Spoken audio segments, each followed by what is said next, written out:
नमस्कार साथियों, स्वागत है आप सभी का एक बार फिर से नोट्स वाली इस वीडियो में। जैसा कि आप सभी के कमेंट आ रहे थे कि सर आप एनटीपीसी 2025 वाली जो सर ने मैराथन कराई थी उस मैराथन को आप एक बार करा दीजिए। हालांकि इस क्लास के बारे में मुझे नहीं पता था, लेकिन आप लोगों के बार बार कमेंट आ रहे थे तो मैंने इसको चेक किया और देखा कि ये क्लास आपकी पूरे 2 घंटा 44 मिनट की थी और ये 27 तारीख को सर के द्वारा ली गई थी। तो लगभग आपके ये 3 घंटे की आपकी जो क्लास थी, जिसमें आपको भारत के अंतरिक्ष कार्यक्रम, भारत के परमाणु कार्यक्रम और भारत की जो प्रतिरक्षा प्रणाली थी इसके बारे में बताया गया था। तो इसी क्लास के मैंने बेहतरीन से शॉर्ट नोट्स बनाए हैं और आपको बहुत ही कम समय में इन सभी को रिवाइज कराने की मैंने इस वीडियो को बनाया है। ठीक है, तो चलिए इस वीडियो की हम लोग शुरुआत करते हैं और देखते हैं हमें क्या क्या पढ़ना है। तो कुल मिलाकर इस क्लास में हमारे आपके लगभग 75 क्वेश्चन थे। उन 75 क्वेश्चनों को यहाँ पर मैंने इस तरीके से आप सभी के लिए तैयार किया है। देख सकते हैं आप सभी क्वेश्चनों को बहुत ही कम समय में आप सभी को कराऊंगा, जहाँ पर आपको सभी मिसाइलों के बारे में बताया गया है, जितने भी आपके प्रोग्राम है उनके बारे में बताया गया है। तो सभी को मैंने यहाँ पर आप सभी के लिए नोट डाउन किया है। तो पूरी वीडियो को आप अंत तक अवश्य देखना, बहुत मज़ा आने वाला है आज की क्लास में। आप बहुत सारी चीज़ें आपको सीखने को मिलेंगी इस क्लास से, तो पूरी क्लास को अंत तक अवश्य देखना। चलिए शुरुआत करते हैं आज के हमारे पहले क्वेश्चन से और देखते हैं हमारा पहला क्वेश्चन क्या था आज की क्लास का। यहाँ से हम लोग स्टार्ट करते हैं आज का हमारा पहला क्वेश्चन, और पहला क्वेश्चन था हमारा CSIR, है ना। मैंने क्वेश्चन को शॉर्ट फॉर्म में ही लिखा है। वैसे CSIR की आपसे फुल फॉर्म पूछी गई थी, तो यहाँ पर लिखी हुई है वो full form, council of scientific and industrial research इसको कहते हैं। हिंदी में देखें तो वैज्ञानिक तथा औद्योगिक अनुसंधान परिषद इसको कहा जाता है। अब इसके बारे में जान लेते हैं। देखिए, ये क्लास आपके लिए बहुत ज़्यादा इंपॉर्टेंट रहेगी, तो मैं आप सभी से होप करूँगा, आशा करूँगा कि आप सभी लोग इस वीडियो को अपना अच्छा रिस्पॉन्स देंगे, दोस्तों के साथ शेयर करेंगे। अगर आप ऐसी और मैराथन देखना चाहते हैं तो उसके लिए भी आप कमेंट करेंगे, ठीक है। और मैं आपका प्यार समझूंगा, आपका सपोर्ट समझूंगा जब वीडियो पर लाइक और कमेंट आएंगे तभी, ठीक है। तो चलिए, तो आपसे पूछा गया CSIR के बारे में। CSIR के हमने जो फुल फॉर्म थी वो देख ली यहाँ पर, ठीक है। अब हम लोग इसके बारे में कुछ जान लेते हैं। जैसे कि इसकी स्थापना कब हुई थी, तो 1942 में 26 सितंबर को इसकी स्थापना की गई थी। इसका मुख्यालय जो है आपका कहाँ पर है, नई दिल्ली में होता है। ये किस मंत्रालय का अधीन है, तो विज्ञान मंत्रालय के अधीन है। इसके अध्यक्ष जो होते हैं वो प्रधानमंत्री होते हैं। लेकिन करंट अफेयर का मैंने आपको बताया, करंट अफेयर के साथ मैं आपको ये पढ़ाने वाला हूँ। तो देखिए, इसमें वर्तमान की जो महानिदेशक हैं वो एक महिला है और वो है आपकी एन कलाईसेल्वा। कौन है, एन कलाईसेल्वी। ये वर्तमान में इसकी क्या है, महानिदेशक हैं। हालांकि इसके जो प्रधानमंत्री होते हैं वो कौन होते हैं, अध्यक्ष होते हैं, ठीक है। कार्यकारी जो अध्यक्ष होते हैं इसके, हमेशा वो कौन होते हैं, प्रधानमंत्री होते हैं। इसके जो संस्थापक थे वो कौन थे, शांति स्वरूप भटनागर, और इनके साथ थे आरकोट रामास्वामी, ठीक है। इनके द्वारा इसकी शुरुआत की गई थी। आप सभी को बताया शांति स्वरूप भटनागर पुरस्कार के क्षेत्र में, तो विज्ञान के क्षेत्र में दिया जाता है। और इस पुरस्कार की शुरुआत कब हुई थी, 1958 में इसकी शुरुआत हुई थी। अब CSIR जो है आपकी, इसके अंतर्गत कुछ आपकी इकाइयां हैं, कुछ संस्थाएं हैं जो इसके अंतर्गत आती हैं। जैसे चमड़ा अनुसंधान केंद्र चेन्नई में, वो इसके अंतर्गत आता है। औषधि अनुसंधान केंद्र है लखनऊ में, ये भी इसके अधीन आता है। यांत्रिकी इंजीनियर ये दुर्गापुर में, ये भी इसके अधीन आता है। केंद्रीय भवन अनुसंधान ये रुड़की में, ये भी इसका अधीन आता है, इसके अंतर्गत आता है। पेट्रोलियम अनुसंधान केंद्र देहरादून में, ये भी इसके अधीन है। और खाद्य प्रौद्योगिकी जो है आपकी, ये भी इसी के अनुसार या इसके अंतर्गत आता है आपका, ठीक है। नेक्स्ट हमारा क्वेश्चन था DRDO से। DRDO के बारे में पूछा गया था। Defence research and development organisation इसको कहते हैं। यहाँ पर इसकी फुल फॉर्म लिखी हुई है और इसकी स्थापना 1 जनवरी 1958 को की गई थी। और उस समय भारत के प्रधानमंत्री कौन थे, जवाहरलाल नेहरू थे। उसका हेडक्वार्टर कहाँ पर है, नई दिल्ली में है। देखिए साथियों, उसके पहले हेड आप लोग कमेंट बॉक्स में भी बताइएगा अगर आपने करंट अफेयर में पढ़ा होगा। मैंने भी काफ़ी बार पढ़ाया, लेकिन मेरे दिमाग से बिल्कुल उतर रहे थे ये, तो मैंने सोचा आप लोगों से पूछूंगा कि इसके पहले अध्यक्ष कौन थे। आप लोग कमेंट बॉक्स में बताइएगा कि इसके पहले अध्यक्ष कौन थे। इसका जो ध्येयवाक्य होता है वो होता है वलस्य मूलम विज्ञानम। वलस्य मूलम विज्ञानम इसका ध्येयवाक्य होता है। और इसके वर्तमान में अध्यक्ष कौन है, समीर V कामत इसके वर्तमान में हेड है। इसकी पहली महिला अध्यक्ष थी J मंजुला, और इसका मुख्यालय कहाँ पर है, तो नई दिल्ली में है। ऐसे ही DRDO पुरस्कार होते हैं आपके। इसकी शुरुआत जो हुई थी 1999 में हुई थी और ये 17 श्रेणियों में आपके दिए जाते हैं। इसका वितरण किसके द्वारा या कब होता है, तो इसका वितरण जो होता है वो राष्ट्रीय प्रौद्योगिकी दिवस, जो कि आपका 11 मई को मनाते हैं, इस दिन इसका वितरण किया जाता है। और नीचे आपको दिख रहा होगा एक संस्था और है, इसे बोलते हैं ICAR, है ना। इसे बोलते हैं Indian council for agriculture research. इसकी स्थापना कब हुई थी, 16 जुलाई 1929 को इसकी स्थापना की गई थी, ठीक है। नेक्स्ट क्वेश्चन था हमारा आपसे। देखिए, कुछ नंबर ऑफ क्वेश्चन पर मत जाइएगा आप लोग, क्योंकि मैंने कुछ क्वेश्चन में क्या कर दिया, कंबाइन कर दिया, तो जिससे क्वेश्चनों की संख्या तो कम हो गई है, लेकिन जो आपके फैक्ट हैं वो पूरे के पूरे हैं। एक एक फैक्ट मैंने यहाँ पर लिखा है आपका। लेकिन क्या किया है मैंने, जैसे मान लीजिए कुछ चीज़ें आई, किस चीज़ की स्थापना आई, तो मैंने उसको कंबाइन करके वहीं लिख दिया है एक ही जगह पर, ठीक है। तो आप लोग नंबर ऑफ क्वेश्चन पर मत जाइएगा, केवल कंटेंट को देखिएगा आप लोग केवल। पूछा गया आपसे विज्ञान एवं प्रौद्योगिकी दिवस, माफ करना, विज्ञान एवं प्रौद्योगिकी विकास, इसकी स्थापना कब हुई थी? तो 1971 में इसकी स्थापना की थी। ये भी विज्ञान मंत्रालय, विज्ञान और प्रौद्योगिकी मंत्रालय जो होता है उसके अधीन आता है। क्वेश्चन नंबर 4 आपसे पूछेगा वैज्ञानिक और औद्योगिक अनुसंधान विभाग, इसकी स्थापना कब हुई थी? तो 1985 में, हेडक्वार्टर इसका नई दिल्ली में है और ये भी विज्ञान और प्रौद्योगिकी जो मंत्रालय है इसके अधीन आता है। आप लोग कमेंट बॉक्स में मुझे बताइए कि वर्तमान में भारत के विज्ञान और प्रौद्योगिकी मंत्रालय के मंत्री कौन है। नेक्स्ट आपसे पूछेगा परमाणु ऊर्जा विभाग, अगला क्वेश्चन क्या है हमारा? परमाणु ऊर्जा विभाग, इसकी स्थापना कब हुई थी? 1954 में।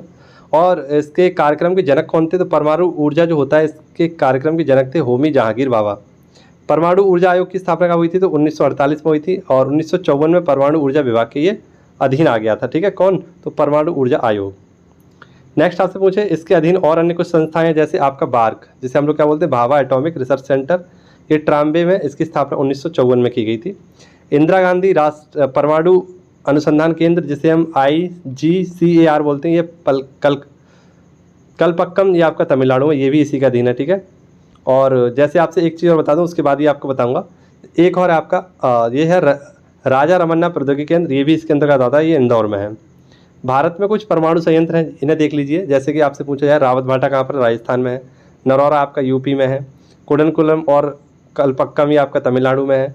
केगा आपका कर्नाटक में है। ट्राम्बे आपका महाराष्ट्र में है। ठीक है, ये हमारे परमाणु संयंत्र हैं कुछ। अगला क्वेश्चन हमसे पूछा गया था, क्वेश्चन नंबर 6 था हमारा, अंतरिक्ष विभाग की स्थापना कब हुई थी? है ना, तो अंतरिक्ष विभाग की स्थापना हुई थी कब? 1972 में, और ये DOS के अंतर्गत आता है। अंतरिक्ष आयोग की स्थापना कब हुई थी? और केवल आपसे पूछे अंतरिक्ष आयोग की स्थापना कब हुई थी? तो ये 1972 में इसकी स्थापना हुई थी। यानी जब आपकी अंतरिक्ष विभाग की स्थापना हुई थी उसी समय आपके अंतरिक्ष आयोग की भी स्थापना की गई थी। अगला क्वेश्चन पूछे आपसे थोम्बा, कौन सा? थोम्बा और इक्वेटोरियल रॉकेट लॉन्चिंग स्टेशन, ये आपका कहाँ पर है? इसे हम TERSL बोलते हैं और ये कहाँ पर है? केरल में है। इसका नेम पहले क्या था? यानी इसका नाम अभी वर्तमान में इसका नाम क्या है? तो विक्रम साराभाई स्पेस सेंटर, ये इसका नाम है। ठीक है, 1962 में इसकी स्थापना की थी और जनक कौन है इसके? तो विक्रम साराभाई है। ठीक है, नेक्स्ट आपसे पूछे राष्ट्रीय अंतरिक्ष अनुसंधान समिति जो है, जिसे हम इनको सफ़र बोलते हैं, इसकी स्थापना कब हुई थी? तो 1962 में की गई थी। उस समय भारत के प्रधानमंत्री कौन थे? जवाहरलाल नेहरू थे, इनके द्वारा इसकी स्थापना की गई थी। ये बाद में क्या बन गया? तो आपका इसरो बन गया। कब? 15 अगस्त सन 1969 में ये आपका क्या बन गया? तो इसरो बन गया और बेंगलोर में इसका हेडक्वार्टर है। ये किस विभाग के अंतर्गत है? तो परमाणु ऊर्जा आयोग के अंतर्गत ये आता है आपका। इसमें जो आपका इसरो है इसके कुल 3 लॉन्च पैड हैं। कितने? कुल 3 लॉन्च पैड हैं। पहला जो आपका था 1990 में आया था, एक 1993 में आया था, एक हाल ही में 2024 में इसकी घोषणा की गई है। इसरो के पहले अध्यक्ष कौन थे? तो वो थे आपके विक्रम साराभाई और वर्तमान अध्यक्ष आपके V नारायण। राष्ट्रपति उस समय कौन थी? 1969 में, तो वे थे आपके M हिदायतुल्लाह, ये हमारे CGI भी थे रहे हैं और कुछ समय के लिए भारत के राष्ट्रपति भी रहे थे। और उस समय प्रधानमंत्री थी इंदिरा गांधी जी। ठीक है, अभी हाल ही में आप सभी को पता है इसरो के जो पूर्व अध्यक्ष थे K कस्तूरीरंगन, इनका निधन हो गया। ये पूर्व अध्यक्ष थे किसके? तो ये थे हमारे इसरो के पूर्व अध्यक्ष। नेक्स्ट आपसे पूछे नासा के बारे में, तो नासा इसकी फुल फॉर्म क्या होती है? ये भी सर ने बताया था, नेशनल एरोनॉटिकल स्पेस एडमिनिस्ट्रेशन। इसकी स्थापना 1958 में की गई थी और इसका हेडक्वार्टर कहाँ पर है? वॉशिंगटन DC में। ठीक है, नेक्स्ट आपसे पूछे स्टेप योजना, जो भी आप लोग आज हम लोग काम करते हैं दूरसंचार का, सैटेलाइट के द्वारा टेलीविज़न वगैरह चलाते हैं, ये सब किसके द्वारा चलाते हैं? तो एक इस योजना चलाई गई थी स्टेप योजना। ये कब? 1975-76 में चलाई गई थी और इसकी फुल फॉर्म होती है सैटेलाइट टेलीकम्युनिकेशन एक्सपेरिमेंट प्रोजेक्ट। और ऐसी एक आई थी आपकी सेट योजना। ये कब आई थी? 1975-76 में आई थी और इसकी फुल फॉर्म होती है सैटेलाइट इंटरेक्शन टेलीविज़न एक्सपेरिमेंट। ठीक है, ये आप लोगों को याद रखना है। नेक्स्ट आपसे पूछेगा किसके बारे में? सतीश धवन अंतरिक्ष केंद्र। आप सभी को पता है सतीश धवन अंतरिक्ष केंद्र कहाँ पर है? श्रीहरिकोटा, तिरुपति जिला, आंध्र प्रदेश में है और इसकी स्थापना 1971 में की गई थी। और इसरो का ये प्रक्षेपण केंद्र है आपका, लेकिन इसका जो नाम रखा गया था 2002 में नाम रखा गया था सतीश धवन अंतरिक्ष केंद्र। इसका जो पुराना नाम था वो था SAR। ठीक है, इसको बोलते थे श्रीहरिकोटा हाई एल्टीट्यूड रेंज। ठीक है, और जो आपके सतीश धवन थे वो कौन थे? तो इसरो के 3rd हेड भी रह चुके हैं। कौन? सतीश धवन, उन्हीं के नाम पर रखा गया था ये। ठीक है, इसके बारे में आप लोग याद रखना है। अगला क्वेश्चन देखिए, अगला क्वेश्चन हमसे पूछा गया था भारत का पहला उपग्रह कौन सा था? तो आप सभी लोग याद रखना, भारत का जो पहला कृत्रिम उपग्रह था, माफ़ करना यहाँ पर कृत्रिम भी आपको याद रखना कि उपग्रह तो प्राकृतिक भी होते हैं लेकिन कृत्रिम उपग्रह आपको रखना है। भारत का पहला जो कृत्रिम उपग्रह था वो था आर्यभट्ट। आर्यभट्ट किसकी मदद से हमने लॉन्च किया था? तो रूस की मदद से लॉन्च किया था। उस समय रॉकेट कौन सा था आपका? कॉसमॉस 3M, इसके द्वारा हमने लॉन्च किया था इसको। 19 अप्रैल 1975 को इसको लॉन्च किया था। इसरो ये हमारी उस समय क्या थी? आपकी स्पेस एजेंसी थी, लेकिन हमने मदद किसकी ली थी? रूस की ली थी इसमें, ठीक है। सेकंड आपसे पूछे भारत का जो कौन सा है सैटेलाइट, वो भास्कर प्रथम 1979 में इसको प्रक्षेपित किया गया था। भारत का पहला प्रक्षेपण यान कौन सा था? रोहिणी, ये 1979 में इसको, और ये विफल हो गया था किसके द्वारा? SLV-3 के द्वारा इसको लॉन्च किया गया था। सफल कब हुआ था? ये 1980 में सफल हुआ था। सेकंड इसकी जो उड़ान थी ये सफल हुई थी। अब यहाँ पर हमारे बहुत सारे क्वेश्चन थे, इसको मैंने यहीं पर एक जगह ही इनको कंबाइन कर दिया है। जैसे आपसे पूछे ये क्या होता है? ASLV क्या होता है जान लीजिए। इसे बोलते हैं एग्रीमेंटल सैटेलाइट लॉन्चिंग व्हीकल, और इसके द्वारा क्या होता है? तो लो अर्थ ऑर्बिट जो होती है, लगभग जो हमारी 200 से 2000 किलोमीटर की ऊंचाई पर इसको स्थापित किया जाता है। पहली उड़ान इसकी हुई थी 1987 में, जो कि एक असफल थी, लेकिन सफल उड़ान इसकी दूसरी हुई थी वो कब? वो 1992 में की गई थी। एक होता है PSLV, इसको हम लोग बोलते हैं पोलर सैटेलाइट लॉन्चिंग व्हीकल, और इसकी पहली उड़ान की गई थी कब? तो 1993 में, और ये भी असफल थी, लेकिन इसकी जो दूसरी सफल उड़ान थी 1994 में हुई थी। किसके द्वारा? PSLV D2 के द्वारा की गई थी। आप सभी को पता है अब तक कुल हमने जो PSLV C60 है 60 इसको लॉन्च कर दिए गए हैं, है ना। उनमें से आपके केवल 3 ही फेल गए थे। पहला भी फेल गया था जो 1993 में किया गया था, लेकिन दूसरी बार में ये पास हो गया था। एक होता है आपका GSLV, है ना, GSLV जिसे बोलो GS साइनोमेरी जियो सिमेरिकल्स, और इसे हम जियो भी बोलते हैं। ये 36,000 किलोमीटर की ऊंचाई पर स्थापित किए जाते हैं, और इसकी जो पहली उड़ान की गई थी वो 2001 में की गई थी। कुल इसकी जो है आपकी 13 उड़ान हो चुकी हैं, जिसमें से 8 सफल हैं आपकी, ठीक है। नेक्स्ट आपसे पूछेगा संचार उपग्रह क्या होता है? संचार उपग्रह, भारत का पहला संचार उपग्रह कौन सा था? वो तो एप्पल, इसको बोलते हैं एरियन पैसेंजर पेलोड एक्सपेरिमेंट, ठीक है, इसकी फुल फॉर्म है एप्पल की, और इसको एरियन रॉकेट के द्वारा ही लॉन्च किया गया था। स्थान कौन सा था? तो फ्रेंच गुयाना, 1981 में इसको लॉन्च किया गया था। दुनिया का पहला आपसे पूछे कौन सा था संचार उपग्रह? तो USA का था 1962 में, और टेल स्टार के द्वारा इसको लॉन्च किया गया था, ठीक है। नेक्स्ट अगला क्वेश्चन इंपॉर्टेंट क्वेश्चन है। राकेश शर्मा ने अंतरिक्ष में एक सप्ताह किस स्टेशन पर बिताया था? तो वो था आपका सैल्यूट 7। उस समय इनके साथ 3 व्यक्ति थे, एक थे आपके यूरी माल्सेव और एक थे आपके गैनेडी। ये तीनों लोग थे। 1984 की बात है आपकी। जो यान था आपका वो कौन सा था? सोयुजू T11 ये यान था, इसके द्वारा इन्होंने गए थे। आप सभी को बताया जो राकेश शर्मा जी हैं इनका जन्म कहाँ हुआ था? पंजाब में इनका जन्म हुआ था, ठीक है। अगला क्वेश्चन आपसे पूछे भारतीय अंतरिक्ष अनुसंधान समिति इनकोस्पार इसको बोलते हैं, 1962 में इसकी स्थापना हुई थी। अगला पूछे आपसे भारतीय अंतरिक्ष कार्यक्रम के जनक कौन है? तो विक्रम साराभाई है। ऐसे ही आपसे पूछे मिसाइल टेक्नोलॉजी, ये इसके जनक कौन है? तो APJ अब्दुल कलाम। राष्ट्रीय अनुसंधान प्रयोगशाला इसके कौन है? शांति स्वरूप भटनागर। नेक्स्ट आपसे पूछे जैव प्रौद्योगिकी के जनक कौन है? तो पुष्पमित्र भार्गव। और दूरसंचार क्रांति के जनक कौन है? तो वे हैं आपके राजीव गांधी, जो भारत के प्रधानमंत्री रह चुके हैं। नेक्स्ट आपसे पूछे इनसैट, तो इनसैट क्या होता है? इंडियन नेशनल सैटेलाइट होता है, इसको कहते हैं हम लोग इंडियन नेशनल सैटेलाइट के नाम से इसको जानते हैं। INSAT first, INSAT first B, INSAT first C और इनसैट फर्स्ट डी इसकी सीरीज़ है, जो 1982, 83 और 1990 में आई थी। इसमें पहले में हमने हेल्प जो ली थी वो रूस से ली थी। तो ये इनसैट की क्या है आपकी कुछ श्रेणियाँ हैं, ये आपकी रेंज है, ठीक है। नेक्स्ट आपसे पूछे चंद्रमा पर सतह पर उतरने वाला, तो चंद्रमा की सतह पर उतरने वाले पहले व्यक्ति कौन थे? तो वो थे नील आर्मस्ट्रांग। लेकिन सवाल में आपसे पूछा गया था सेकंड व्यक्ति कौन थे? तो वो थे आपके एडविन एल्ड्रिन, है ना, इन्हें हम बज एल्ड्रिन भी बोलते हैं। ये 19 मिनट बाद इन्होंने चंद्रमा पर कदम रखा था। हालांकि ये 3 लोग गए थे, एक जो अंतरिक्ष में ही बैठे हुए मतलब यान में ही बैठे हुए थे वो कौन थे? Michael Collins. एक जो थे वो पहले उतरे थे, कौन थे आपके? तो वो थे नील आर्मस्ट्रांग, और दूसरे व्यक्ति थे बज एल्ड्रिन, या इनको हम बोलते हैं एडविन एल्ड्रिन। तीसरे व्यक्ति जो फोटो वगैरह खींच रहे थे या इनको देख रहे थे दूर से ही और यान को कंट्रोल कर रहे थे, वो कौन थे आपके? माइकल कॉलिंस, ठीक है, क्योंकि यान को भी तो कोई कंट्रोल करेगा, इसके लिए ये वहीं बैठे हुए थे। ये चांद पे नहीं उतरे थे। इनकी हाल ही में मृत्यु हुई थी 2022-23 में, ठीक है। आगे आपसे पूछता है वो किस यान से गए थे या किस मिशन के तहत चले थे? तो वो था आपका अपोलो 11। डेट थी आपकी 20 जुलाई 1969 की, और फोटो वगैरह क्लिक कर रहे थे कौन थे? वो थे आपके माइकल कॉलिंस।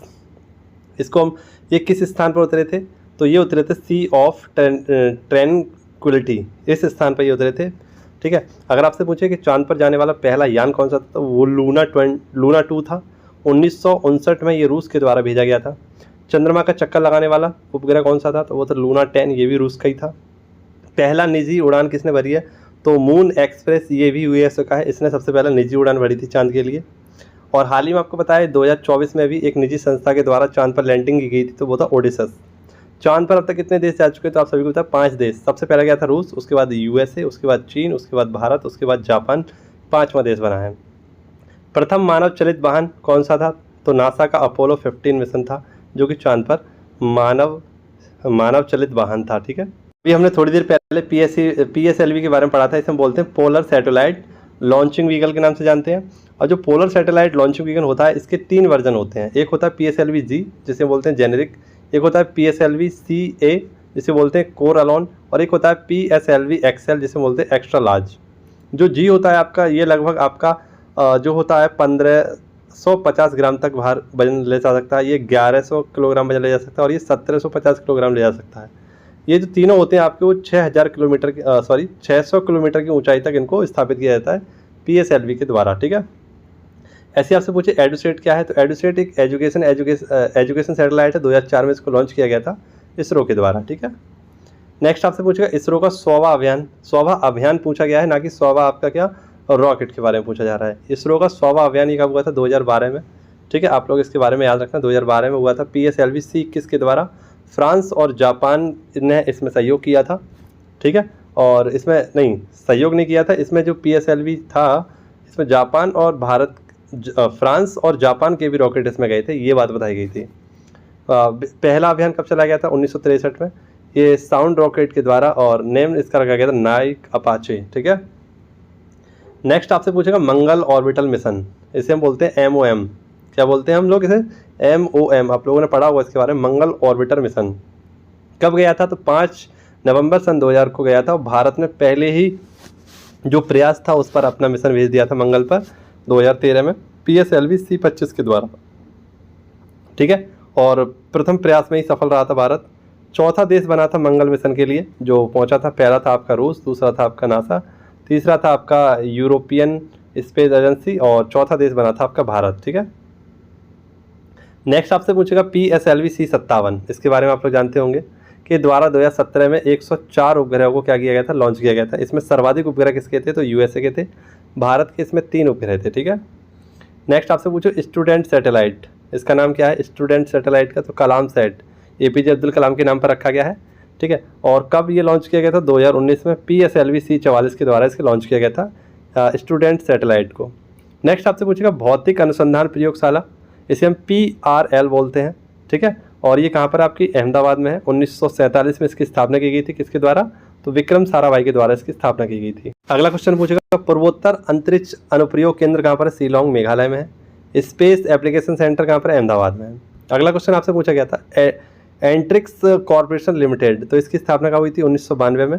और ये करता क्या है एंट्रिक्स कॉर्पोरेशन लिमिटेड? तो ये जो इसरो की जो वाणिज्य शाखा है, ये अंतरिक्ष संबंधी जो भी उत्पाद होते हैं, जैसे आपके रॉकेट वगैरह होते हैं, उनके पुर्जे वगैरह होते हैं, तो उनका मार्केटिंग करना इसका कार्य है। विदेशों में उसकी उपयोगिता बताने का इसका कार्य होता है। एंट्रिक्स कॉर्पोरेशन लिमिटेड की स्थापना 1992 में की गई थी। ये इसरो की एक वाणिज्यिक शाखा है। विक्रम साराभाई अंतरिक्ष केंद्र, तो विक्रम साराभाई अंतरिक्ष केंद्र कहाँ पर? तिरुवनंतपुरम में है। और आप सभी को पता है, ऐसे ही आपसे पूछे SCL यानी सेमी कंडक्टर लेबोरेटरी, ये कहाँ पर आपकी मोहाली में है। सोलर वेधशाला उदयपुर में है। और इसरो नॉर्दर्न कॉम्प्लेक्स ये आपका महेंद्रगिरी में है। नेक्स्ट आपसे पूछे ISAC यानी इसरो सैटेलाइट सेंटर, ये आपका कहाँ पर है? बेंगलोर में है। अगला क्वेश्चन आपसे पूछे NRSC राष्ट्रीय सुदूर संवेदन केंद्र, ये आपका हैदराबाद में है। आपसे पूछे भारतीय सुदूर संवेदन केंद्र, ये आपका देहरादून में। मानव अंतरिक्ष उड़ान केंद्र 2019 में स्थापित किया गया था, बेंगलोर में है। और न्यू स्पेस इंडिया लिमिटेड 2019 में स्थापित किया गया, ये भी आपका कहाँ पर है? इसका हेडक्वार्टर तो बेंगलोर में है। ठीक है, ये भी आपका रखना है। अब बात कर लेते हैं चंद्रयान जो हमारे थे, तीनों चंद्रयानों के बारे में हम लोग बात करेंगे। यहाँ पर पूछा गया है आपसे क्या?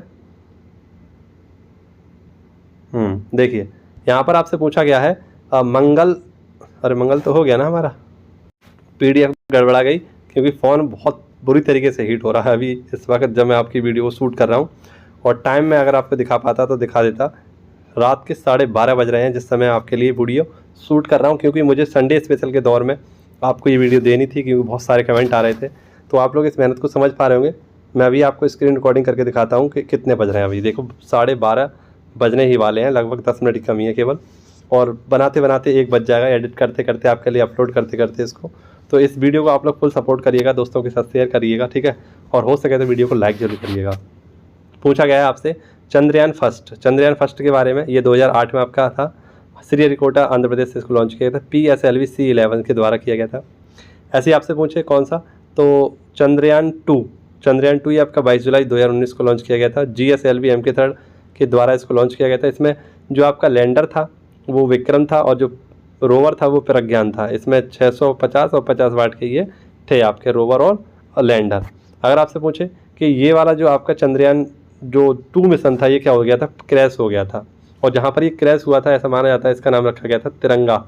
इसका नाम क्या रखा गया, तिरंगा पॉइंट, ठीक है। ये भी आपका रखना है। अगला आपसे क्वेश्चन पूछेगा चंद्रयान 3 के बारे में। चंद्रयान 3 के बारे में जान लीजिए थोड़ा सा। चंद्रयान 3 14 जुलाई 2023 को इसको लॉन्च किया गया था। LVM 3rd M4 के द्वारा इसे लॉन्च किया गया था। और 23 अगस्त 2023 को इसने क्या कर दिया, चंद्रमा पर दक्षिणी ध्रुव पर लैंडिंग कर दिया। और दक्षिणी ध्रुव पर लैंडिंग करने वाला भारत पहला देश बन गया था। और जहाँ पर इसने लैंडिंग की थी इसका नाम रखा है शिव शक्ति पॉइंट, ठीक है। ये आपके रखना है। और 23 अगस्त को हम लोग क्या मनाते हैं, तो अंतरिक्ष दिवस के रूप में हम लोग इसे मनाते हैं। राष्ट्रीय अंतरिक्ष दिवस हम लोग का मनाते हैं, तो 23 अगस्त को मनाते हैं। इसमें लैंडर वही था विक्रम और रोवर वही था आपका प्रज्ञान। एक क्वेश्चन पूछा गया था कि जो प्रज्ञान रोवर था इसमें कितने पहिए थे, तो 6 पहिए थे इसमें। ये आप लोग बात याद रखना। अगला क्वेश्चन आपसे पूछेगा एस्ट्रोसैट 2015। तो एस्ट्रोसैट 2015 ये PSLV C30 के द्वारा लॉन्च किया गया था। नेक्स्ट आपसे पूछे एक्सपोसैट ये पहला आपका पोलरीमेट्री मिशन था। नेक्स्ट आपसे पूछे आदित्य L1 के बारे में। तो 2 सितंबर 2023 को इसको लॉन्च किया था। PSLV C57 के द्वारा लॉन्च किया गया था। सूर्य के अध्ययन के लिए इसको लॉन्च किया गया था, ठीक है। नेक्स्ट आपसे पूछे प्रथम GPS उपग्रह कौन सा था, तो वो था आपका नेवस्टार फर्स्ट। 1978 में इसको USA के द्वारा लॉन्च किया गया था। संचालन इसका कौन करता है, तो वहाँ की जो एयरफोर्स है, एयरफोर्स स्पेस कमांड, इसके द्वारा इसके द्वारा इसको संचालित किया जाता है GPS को, जिसे हम बोलते हैं ग्लोबल पोजिशनिंग सैटेलाइट, ठीक है, या सिस्टम भी बोल सकते हैं। ग्लोनास ये किसका है, रूस का है, ठीक है। एक प्रकार से ये भी एक GPS उपग्रह है। फाइडू ये चीन का है, नेविगेशन सिस्टम है। गैलीलियो ये यूरोपियन यूनियन का है। और QZSS ये किसका है, जापान का है, ठीक है। नेक्स्ट आपसे पूछे IRNSS इसका पूर्ण रूप क्या है, तो IRNSS का पूर्ण रूप होता है आपका Indian regional navigation satellite system. Bharat के द्वारा जिसको नाविक 2006 के द्वारा इसको मंजूरी दी गई थी। नेविगेशन विद इंडियन को सैटेलाइजेशन जो होता है इसके तहत इसको लॉन्च किया जाता है। इसरो के द्वारा इसको विकसित प्रणाली में के आधार पर रखा जाता है। नेक्स्ट आपसे पूछे गगन। तो गगन ये इसरो और AAI क्या होता है, तो एयरपोर्ट अथॉरिटी ऑफ इंडिया, इसके द्वारा इसको डेवलप किया गया था।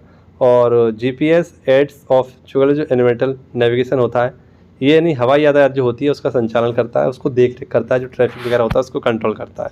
नेक्स्ट आपसे पूछे सरल क्या है, तो आप सभी लोग जानते हैं कि उपग्रह है। इसरो और CNES जो कि फ्रांस की एक स्पेस कंपनी है, इसके द्वारा इसको लॉन्च किया गया था। और 2013 में ये समुद्र विज्ञान से संबंधित है आपके, ठीक है। जुगनू क्या है, तो आपदा प्रबंधन एक नैनो उपग्रह है आपका। आपदा प्रबंधन नैनो उपग्रह है, 2011 में लॉन्च किया गया था। IIT कानपुर के द्वारा डेवलप किया गया था। ग्रीन हाउस गैस का आंकड़ा ये किसके द्वारा, तो सत्यभावा जो आपका सैटेलाइट है इसके द्वारा इसको रेगुलेट किया जाता है, इसके आंकड़ों को। नेक्स्ट आपसे पूछे ISS, तो ये क्या है, इंटरनेशनल स्पेस स्टेशन है। 1998 में इसको डेवलप किया गया था, बनाया गया था। और ये कितनी ऊंचाई पर, तो लगभग 300 से 435 किलोमीटर की ऊंचाई पर ये स्थित होता है। सहयोग इसमें किस किसका था, तो बहुत सारे देशों का इसमें सहयोग था बनाने के लिए, जैसे रॉसकॉस्मोस ये आपका रूस की है, जाक्सा जापान की है, ESA यूरोप की है, इसरो भारत की है, और AED ये किसकी है, तो ब्राज़ील की है। इन सब ने सहयोग करके इसको बनाया था। अब जो हमारे अंतरिक्ष यात्री होती हैं इनको अलग अलग देशों में अलग अलग नाम से जाना जाता है। जैसे कॉस्मोनॉट ये रूस के अंतरिक्ष यात्री को बोलते हैं। एस्ट्रोनॉट ये USA के अंतरिक्ष यात्री होते हैं उनको बोलते हैं। टाइकोनॉट ये किसको बोलते हैं, चीन के बोलते हैं। और व्योमनॉट ये भारत के अंतरिक्ष यात्री होते हैं उनको बोलते हैं। तो ये बहुत ही अच्छा क्वेश्चन मुझे लगा, ऐसे क्वेश्चन आपसे पूछा जा सकता है, ठीक है। नेक्स्ट आपसे पूछे क्वेश्चन नंबर 46 में क्या पूछा गया है, अंतरिक्ष की यात्रा करने वाली पहली महिला कौन थी, तो वो थी आपकी वैलेंटीना तेरेस्कोवा। 1963 में ये गई थी, ये रूस की थी। और किस रॉकेट के द्वारा, तो वोस्टोक 6 रॉकेट के द्वारा, जो कि रूस का था, इसके द्वारा भेजे गए थे। लेकिन आप सभी को पता है पहले व्यक्ति कौन थे, तो वो थे यूरी गार्गिन, ये भी रूस के ही थे और 1961 में ये गए थे। लाइका कौन है, तो आप सभी लोग जानते हैं लाइका है ये पहली फीमेल डॉग है जो अंतरिक्ष में गई थी। नेक्स्ट आपसे पूछे क्वेश्चन नंबर 47, अंतरिक्ष में 100 दिन पूरे किए किसने, तो ओलेग कोनेक्रोन है। लगातार इन्होंने किए हैं वालेरी ने। इनमें से कोई 3 दिन आपको पता करने हैं, माफ़ करना, 437 है ना, या फिर आपके 443। मैंने पता नहीं किया था, तुरंत ही आपके लिए वीडियो बना रहा हूँ, चेक नहीं कर पाया था। आप लोग चेक करके मुझे ज़रूर बताना इसके बारे में, ठीक है। ये सबसे बेस्ट क्वेश्चन आज का आपका रहेगा। यहाँ से क्वेश्चन बहुत सारे बनते हैं हमारे, तो सभी को हम डिटेल में समझेंगे बहुत अच्छे तरीके से। पूछा गया है IGMDP, आप सब लोग जानते हैं, काफ़ी बार पढ़ा होगा, इंटीग्रेटेड मिसाइल डेवलपमेंट प्रोग्राम इसको हम बोलते हैं, यानी समन्वित निर्देशित परीक्षापात्र विकास कार्यक्रम इसको हम हिंदी में बोलते हैं। संचालन इसका DRDO करता है, रक्षा मंत्रालय के अधीन होता है। जनक कौन थे इसके, तो APJ अब्दुल कलाम थे। कब, तो 1983 में इसको लॉन्च किया गया था। इसमें मिसाइल डेवलप किया गया था। क्या किया गया था, देखिए यहाँ पर लिखा भी है मिसाइल डेवलपमेंट प्रोग्राम, ठीक है। तो इसमें क्या किया गया था आप सभी को बताया, पहले जान लीजिए मिसाइल कितने प्रकार की होती हैं। तो मिसाइल होती है 2 प्रकार की, एक होती है आपकी बैलिस्टिक मिसाइल और एक होती है क्रूज मिसाइल, ठीक है। अब इसमें कौन कौन सी 5 मिसाइल थी इस IGMDP प्रोग्राम के तहत, तो 5 मिसाइल थी आपकी, पृथ्वी, अग्नि, त्रिशूल, आकाश और नाग, ये 5 थी हमारी। पृथ्वी जो होती है सरफेस टू सरफेस होती है, एक बैलिस्टिक मिसाइल है। अग्नि भी आपकी सरफेस टू सर्विस होती है, ये भी बैलिस्टिक मिसाइल है। त्रिशूल ये आपकी सरफेस टू एयर होती है और आकाश आपकी सरफेस टू एयर होती है।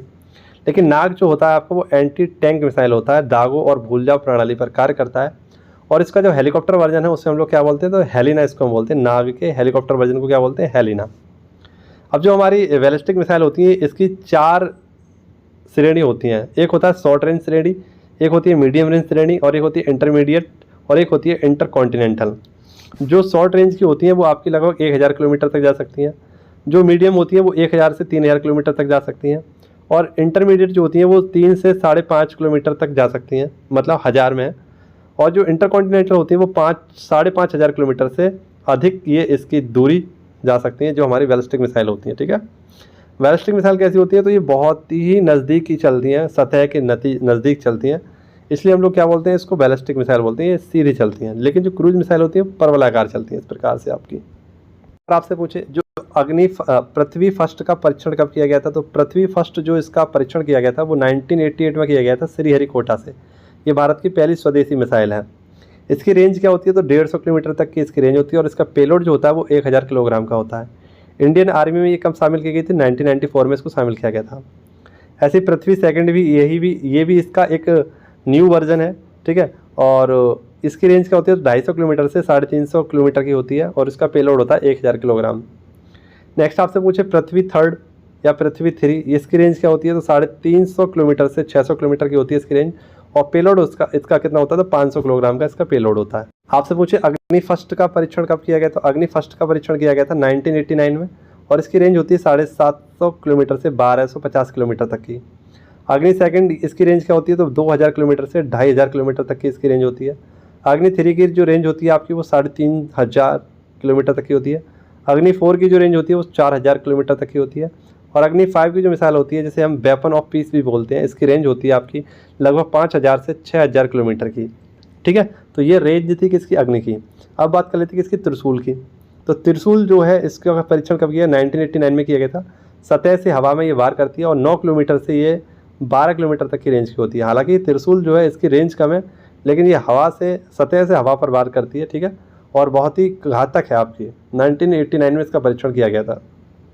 अब बात कर लेते हैं हम लोग आकाश मिसाइल की। इसकी रेंज क्या होती है, तो इस 25 से 30 किलोमीटर तक की इसकी रेंज होती है। अगला क्वेश्चन था हमारा ब्रह्मोस मिसाइल का। ब्रह्मोस मिसाइल आप सब लोग जानते होंगे, ये मास्कोवा नदी और ब्रह्मपुत्र नदी के नाम पर इसका नाम रखा गया है। रूस और भारत के सहयोग से इसको बनाया गया था। इसका परीक्षण किया गया था 2001 में और ये कैसी एक सुपरसोनिक मिसाइल है। ये भी दागों और भूल जाओ सिद्धांत पर कार्य करती है। इसकी जो स्पीड होती है वो मैक में होती है। कितनी होती है, मैक में। अच्छा, जो हमारी मैक में साउंड यानी इसकी गति नापी जाती है, वो साउंड की गति आप सब लोग जानते हो 332 किलोमीटर प्रति सेकंड की स्पीड होती है साउंड की। तो जो इससे तेज की गति होती है ना, उसको हम लोग मैक में कन्वर्ट कर देते हैं। जैसे 3 प्रकार की होती हैं सबसोनिक मिसाइल, एक होती है सुपरसोनिक मिसाइल, एक होती है हाइपरसोनिक मिसाइल। जो सबसोनिक होती है उसकी जो आपकी स्पीड होती है वो 1 मैक से कम होती है। सुपरसोनिक की जो होती है 1 से 3 मैक होती है और जो आपकी हाइपरसोनिक होती है वो 5 मैक से 10 मैक तक इनकी स्पीड होती है। जो आपका ब्रह्मोस मिसाइल है ये आपकी ज़मीन हवा ये कहीं से भी वार कर सकती है। इसकी रेंज होती है वो 300 किलोमीटर की होती है। इसका पेलोड होता है वो 200 से 300 किलोग्राम का होता है, ठीक है। नेक्स्ट आपसे पूछे निर्भय। ये निर्भय मिसाइल बहुत ही खतरनाक मिसाइल है आपकी। 2013 में चांदीपुर उड़ीसा से इसका परीक्षण किया गया था। 450 किलोग्राम का इसका पेलोड होता है और इसकी रेंज होती है 800 से 1000 किलोमीटर तक की, ठीक है। यानी ये 1000 किलोमीटर तक अपने टारगेट को मार। अगला क्वेश्चन देखिए हमारा पूछा गया था पृथ्वी एयर डिफेंस। तो पृथ्वी एयर डिफेंस ये इंटरसेप्टर मिसाइल आपकी, और एडवांस एयर डिफेंस ये आपका अश्विन है, और 15 से 30 किलोमीटर की ऊंचाई पर इससे ये क्या कर सकता है, जो बिल्डिंग वगैरह होती है उनकी रक्षा कर सकता है। मिशन शक्ति 2019 में लॉन्च किया गया था। एंटी सैटेलाइट है और सैटेलाइट को नष्ट करता है ये आपका। तेजस क्या है आप सब लोग जानते होंगे तेजस के बारे में। तो ये एक हल्का लड़ाकू विमान है, लाइट कॉम्बैट एयरक्राफ्ट है आपका, और इसका नामकरण अटल बिहारी जी के नाम पर अटल बिहारी जी के द्वारा किया गया था। 2001 में इसकी पहली उड़ान थी और ये शामिल किया गया था एयरफोर्स में कब, तो 2015 में शामिल किया गया था। एक सुपरसोनिक क्या है, ये आपका विमान है। सुखोई भी हमारा एक लड़ाकू विमान है। मिग 21 भी हमारा एक लड़ाकू विमान है जो रूस से लिया गया था। मानव रहित विमान इसे हम बोलते हैं अनमैन्ड व्हीकल, और ये कौन कौन से हैं, तो निशांत है आपका, लक्ष्य है, रुस्तम है, पंक्षी है। ये डीआरडीओ के द्वारा विकसित किए जाते हैं। नेक्स्ट आपसे पूछे डॉपलर रडार, ये कौन कौन से हैं, तो इंद्र फर्स्ट है, इंद्र सेकंड है, स्वाति है, भारणी है, राजेंद्र है, रोहिणी है। अगला क्वेश्चन आपसे पूछेगा राफेल। तो राफेल हमने कहाँ से लिए, फ्रांस से लिए। कुल 36 लिए थे, और फ्रांस की किस कंपनी ने इनको बनाया, तो दसॉल्ट कंपनी इसके द्वारा इनको बनाया गया था। नेक्स्ट आपसे पूछे टैंक एक्स, इसका नाम क्या है, कर्ण। ये अर्जुन भी एक टैंक है आपका। T-90 भीष्म ये भी एक आपका क्या है, टैंक है। अगला क्वेश्चन पूछे भारत की प्रथम परमाणु ऊर्जा संचालित पनडुब्बी कौन सी है, तो अरिहंत है। और ये अकुला किसकी है, तो रूस की है। सिंधु घोष ये भी रूस की है। INS विक्रमादित्य ये नौसेना में शामिल हुआ था 2013 में। INS विराट ये 2017 से सेवा मुक्त हो गया था, ठीक है, यानी इसका डिकमीशन कर दिया गया था। INS शिवालिक ये 2010 में शामिल हुआ था। अब ये इंपॉर्टेंट क्वेश्चन है आपका, थल सेना की कुल कितनी कमांड होती हैं, तो थल सेना की 7 कमांड होती हैं। जो मध्य कमांड है ये लखनऊ में है, पूर्वी कमांड कोलकाता में है, दक्षिणी कमांड पुणे में है, प्रशिक्षण केंद्र आपका ये कमांड कहाँ पर है, शिमला में है, पश्चिमी ये आपका चंडीगढ़ में है, उत्तरी आपका उधमपुर में है, और दक्षिणी आपका जयपुर में है, ठीक है। ऐसे आपसे पूछे वायुसेना कितनी होती है, तो इसकी भी 7 कमांड होती हैं। कौन कौन सी है देख लीजिए। पूर्वी शिलोंग में है, पश्चिमी नई दिल्ली में, मध्य कमांड आपकी प्रयागराज में है, दक्षिणी कमांड तिरुवनंतपुरम में है, दक्षिण पश्चिम आपकी जो गांधीनगर में है, ठीक है। नेक्स्ट आपसे पूछे एक क्वेश्चन सर ने आपकी तरफ से बताया था, तो मैंने यहाँ पर वो उसको भी लिख दिया है। जैसे आर्मी डे का मनाते हैं 15 जनवरी को, एयरफोर्स डे 8 अक्टूबर को, और नेवी डे आपका 4 दिसंबर को मनाते हैं। एक क्वेश्चन और था आपका, पूछा गया था नौसेना की कितनी कमांड होती है, तो 4 होती हैं। एक था पूर्वी कमांड, इसका मुख्यालय कहाँ पर है, विशाखापट्टनम में है। पश्चिमी कमांड मुंबई में है। दक्षिणी कमांड कोच्चि में है। और एक है अंडमान निकोबार कमांड, ये आपकी पोर्ट ब्लेयर में है। आपसे पूछे HAL, जिसे हम हिंदुस्तान एरोनॉटिक लिमिटेड बोलते हैं, 1964 में इसका नाम रखा गया था, लेकिन इसकी स्थापना हुई थी 1940 में, और बेंगलोर में इसका हेडक्वार्टर है। इंडियन कोस्ट गार्ड इसकी स्थापना हुई थी 1977 में, और आपका एक आपका BEL इसकी स्थापना 1954 में हुई थी, और एक था BDL इसकी स्थापना 1970 में की गई थी। अगला क्वेश्चन आपसे पूछे मजगांव डॉक शिपयार्ड, ये आपका कहाँ पर है, मुंबई में है। इकाई इसकी 3 है, मुंबई, नहावा सेवा और मैंगलोर। गोवा शिपयार्ड लिमिटेड इसकी स्थापना 1957 में हुई थी। हिंदुस्तान शिपयार्ड लिमिटेड इसकी स्थापना 1941 में की गई थी। नेक्स्ट आपसे पूछे CTBT क्या होता है, व्यापक परमाणु परीक्षण निषेध, यानी इसको इंग्लिश में बोल सकते हैं कॉम्प्रिहेंसिव न्यूक्लियर टेस्ट वेंट ट्रीटी। प्रभावी कब हुई थी, 1996 में, जिनेवा कॉन्फ्रेंस के तहत। परमाणु अप्रसार संधि इसे बोलते हैं NPT, ये प्रणाली कब प्रभावी हुई, तो ये आपकी 1970 में प्रभावी हुई। नॉन आपकी पोलरिफिकेशन ट्रीटी, परमाणु जो हथियार होते हैं इनके विस्तार पर रोक लगाना है। 1 जनवरी 1967 से पहले जिन्होंने भी एटॉमिक टेस्ट कर लिए थे उनको परमाणु संपन्न देश माना जाएगा। भारत का पहला परमाणु रिएक्टर ये कौन सा था, अप्सरा था। नेक्स्ट आपसे पूछेगा प्रथम परमाणु परीक्षण कब हुआ था आपका, तो पोखरण में किया गया था 18 मई 1974 में। भारत ऐसा करने वाला 6ठा देश बना था, किस ऑपरेशन के तहत, तो स्माइलिंग बुद्धा यहाँ पर चलाया गया था। उस समय भारत के प्रधानमंत्री थी कौन, तो इंदिरा गांधी। राष्ट्रपति थे VV गिरी। और जो आपका बार्क है यानी कि बाबा एटॉमिक रिसर्च सेंटर, इसके अध्यक्ष कौन थे, तो राजा रमन्ना। और कौन सी पंचवर्षीय योजना थी, तो 5वीं पंचवर्षीय योजना थी। ACE एटॉमिक जो सेंटर है, इसके एटॉमिक एनर्जी सेंटर है, इसके अध्यक्ष कौन थे, तो होमी B सेमन्ना, ठीक है। नेक्स्ट दूसरा परीक्षण कब हुआ था आपका एटॉमिक, तो परमाणु का दूसरा परीक्षण हुआ था आपका 13 मई को हुआ था 1998 में। उस समय पोखरण में इसको किया गया था। पीएम कौन थे आपके, अटल बिहारी थे। राष्ट्रपति आपके KR नारायण। और एटॉमिक एनर्जी सेंटर के अध्यक्ष कौन थे, तो R चिदम्बरम। और बार के थे अनिल काकोडा। नेक्स्ट आपसे पूछे अंटार्कटिका अनुसंधान, तो अंटार्कटिका अनुसंधान आपके कितने हैं जो केंद्र हैं। पहला था आपका दक्षिण गंगोत्री, 1983 में इसको लॉन्च बनाया गया था। दूसरा था आपका मैत्री, इसको 1989 में, ये सेकंड था। और थर्ड था आपका भारती, 2012 में इसको बनाया गया था। अब चौथे जो है इसकी भी ये घोषणा कर दी गई है, ठीक है। और आपसे कुछ संस्थाएं हैं, जैसे BSF की स्थापना कब हुई, 1965 में। ITBP की स्थापना 1962 में। ICISF की 1966 में। CBI की 1963 में। और रॉ एंड एनालिसिस विंग 1968 में। NSG आपका 1984 में। असम राइफल 1835 में। SSB 1963। और IB इसकी स्थापना की गई थी कब, 1887 में। तो ये हमारा सारे के सारे फैक्ट थे और ये हमारा HW है आज का। आपसे पूछा गया है कि NIA की स्थापना कब की गई थी, ये कमेंट बॉक्स में आपको बताना था कि NIA की स्थापना कब की गई थी। तो मैं भी इस कमेंट का आंसर करूँगा, इंतज़ार करूँगा कि आप लोग इसका आंसर करेंगे। और बाकी आपको क्लास कैसी लगी, और भी कोई टॉपिक आपको पढ़ना हो तो मुझे कमेंट बॉक्स में मुझे ज़रूर बताइएगा। ऐसी मैराथन आपको और देखनी हो तो ज़्यादा से ज़्यादा इस वीडियो को आपको सपोर्ट करना होगा, कमेंट करके बताना होगा कौन सा टॉपिक आप पढ़ना चाहते हैं NTPC के लिए, कौन सा आपको बहुत इंपॉर्टेंट लगता है, तो वो भी आप लोग कमेंट में बता सकते हैं। मैं जितना हो सकेगा आपके लिए करूँगा, लेकिन एक ही शर्त है कि आपको बस सपोर्ट करना है, वीडियो को लाइक करना है, दोस्तों के साथ शेयर करना है, ठीक है। बाकी आप लोग कमेंट बॉक्स में बताइएगा आज की क्लास कैसी लगी। जो भी आपका सजेशन होगा वो मान्य होगा, उस पर मैं काम करूँगा, ठीक है। तो चलिए मिलते हैं आपसे नेक्स्ट वीडियो में, तब तक के लिए मस्त रहिए, खुश रहिए, व्यस्त रहिए, पढ़ते रहिए। जय हिंद, जय भारत।